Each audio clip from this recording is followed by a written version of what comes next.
Here we go. We back, and today we're talking to Mr. Isaiah Davenport. Drop some science on the whole religion technology paradigm. Yeah, you brought up some pretty good points last time, and I was trying to dabble into the genetic sphere of the whole situation, and you said that we get into that a little later.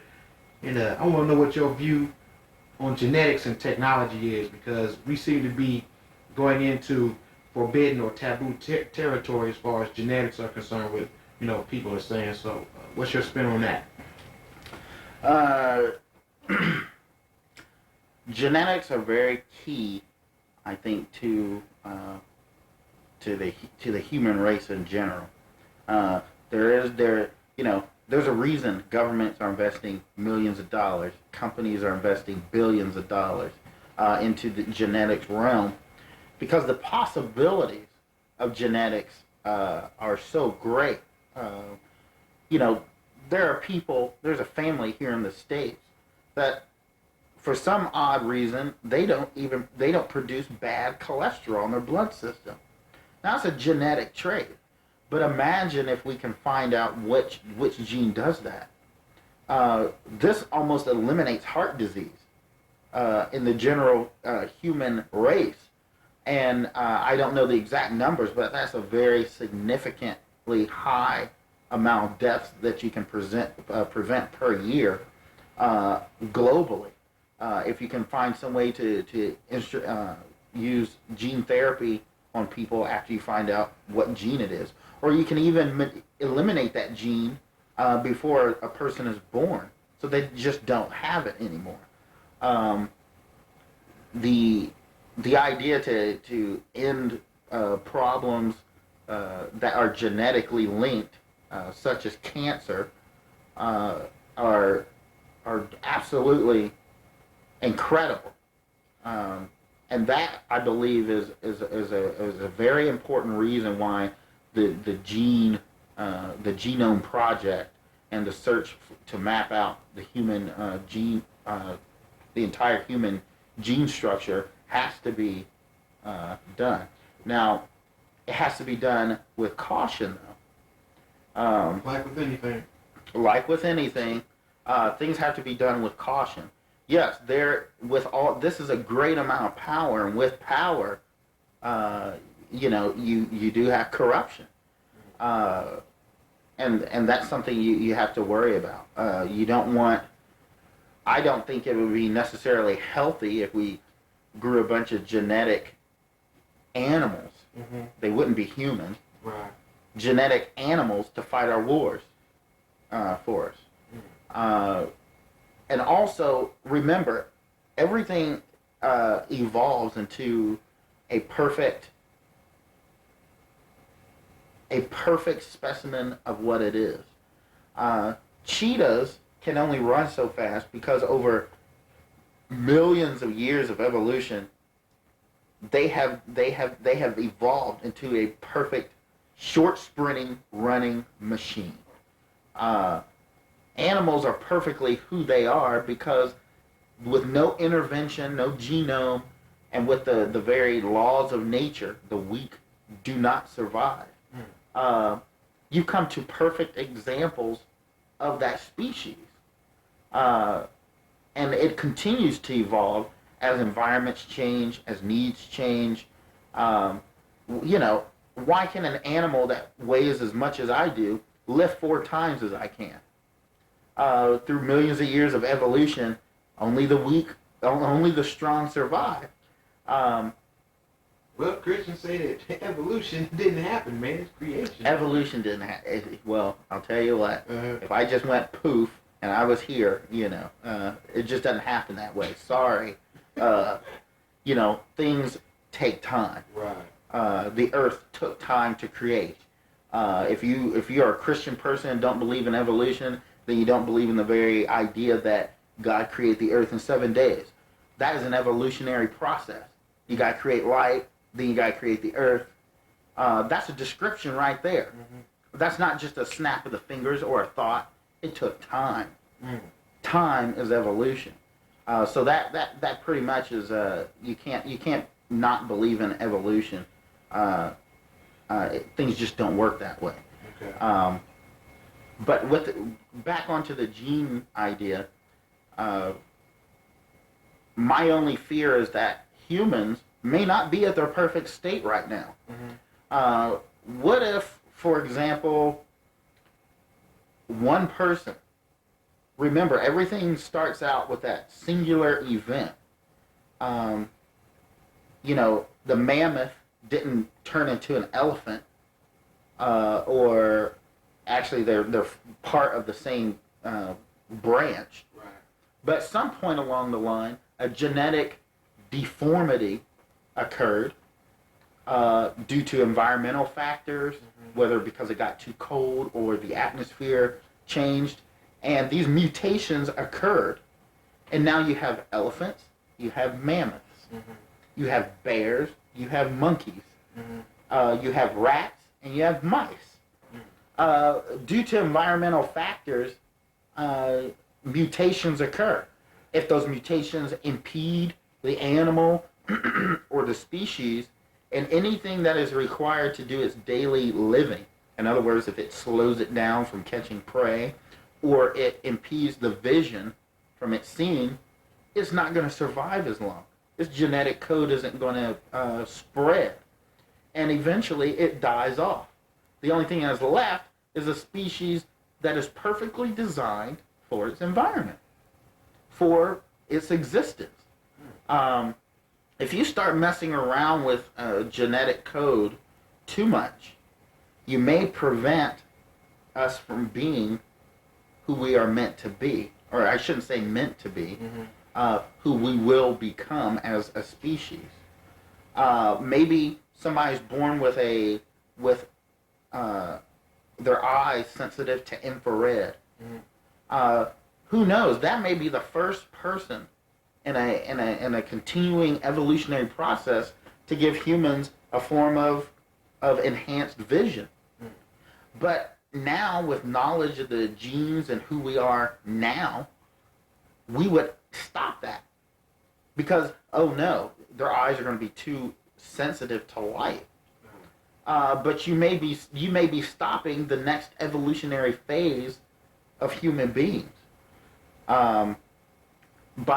In essence, by knowing who we are intimately, we may actually prevent ourselves from becoming what we must be. So it really basically is, everything is like a two-headed coin, man. I mean, you go right and go left. You can have abuse, of the power, and then it can also be beneficial.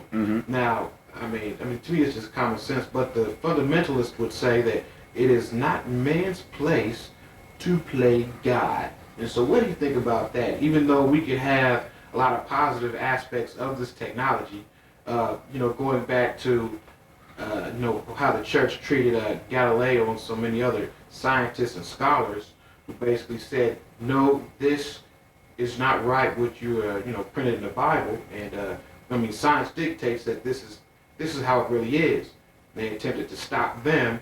Do you think that Christians could stop, or do you think they have a desire or the will to stop, genetic tampering and technology and whatnot?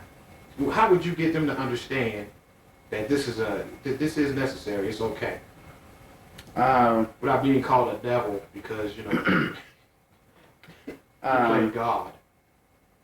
Playing God is taking away a person's free will. That's playing God. Even in Christian religions, that is a very fundamental and the essential cornerstone. That is the essential keystone in Christian religion is free will. That's playing God. So when you take away a person's free will in slavery, when you take away a person's free will by forcing them to believe in something and calling someone names and cursing them because they have a different belief system than you, that's playing God. That's trying to control people's minds and thoughts and actions. That's playing God. Finding out and exploring our world and gaining knowledge, that's not playing God. That's being human.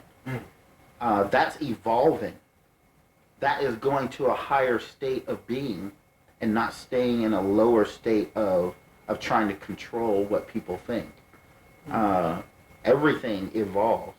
And if you, 3,000 years from now, are still practicing rituals Right. that occurred 4,000 years ago, then you have not evolved. I believe and there's a story in the Bible somewhere, I think I remember where a father gave two sons a bag of gold. Mm-hmm. One son went out, buried the gold, and left it there, and lived his life. The other son went out and took the money and basically made something of it. Mm. He evolved. He took that tool that was given to him by his father, his creator, and took it to another level. His father was proud of him. When the other son came back and kept it buried, not wanting to change from not wanting to use the tools that his father gave him, the money, his father was ashamed of him. I don't think God would have given us such a great mind and a sense of curiosity just to sit back and say, oh, well, you gave it, we're not going to go any further than what you told us 4,000 years ago. That is 4,000 years ago or 1,000 years ago. I would be ashamed if 3,000 years from now, man is still sitting back here talking about, science is evil and it's the devil and stuff like that. Realize every time you have a headache and you take an aspirin, you're using science. Mm. An aspirin is one of the most powerful medicines out there. And if it was brought out today, it would probably be a prescription. And might I add that's what the witches were burned for in the dark ages, because they had knowledge of herbs. They could actually cure you, and the church didn't like that. Exactly. Yeah, I thought I'd just bring that up. But check it out, as far as the Garden of Eden is concerned, I find that an interesting paradigm when we talk about Adam and Eve eating of the tree of knowledge. Exactly. Okay, good and evil, and they became as gods. And the church has turned that around and basically said that it was an evil thing that they had done, right? And so basically, once they ate of the tree of knowledge, they had to go out, they had to work, they had to till the ground, they had to basically build and do for themselves. But before they ate of that fruit, they couldn't do anything. They were basically impotent. They were relying upon God to give them things. Exactly. And so the acquirement of this knowledge, to me, seems that it was empowering that they ate this fruit. But, only the church can make the acquisition of knowledge look heretical. You understand what I'm saying? So, that alludes to the science where we've basically eaten of the tree of good and evil, knowledge. We become gods, and now we have the ability to create. And the fundamentalists really don't like that, us creating, until they want to heat up a hot pocket in their microwave, then it's okay. But when you start talking about, oh man, it's deep how deep the hypocrisy can get, man. Yeah. So. You mentioned the Adam and Eve, the tree of knowledge. With that knowledge came great power. With the tools that they used to till the earth and to grow food, also came weapons. But if you'll notice something that I think is interesting is that it says, when they ate of this fruit of knowledge, the first thing they did was cover up themselves. Right. Because at that moment, they knew who they were. Once again, this goes back to what I was saying. When you know who you are, as far as the genetic thing is concerned, you may prevent yourself from becoming what you must be. Knowledge is power, but knowledge can also be corrupted, and you don't want that to happen. It had its good points, and it had its bad points. So, we're talking about the Garden of Eden again. What would you say to individuals? I don't know. If you're talking to a fundamentalist and they were telling you that the whole story of the Garden of Eden is a bad thing, would you have the audacity to tell them that No, it was actually a good thing that they ate this fruit. That they actually became as gods and had the power to discern what is right and wrong. And Yeah, I would look at my surroundings and ask that person, how did they get here? They drove in a car.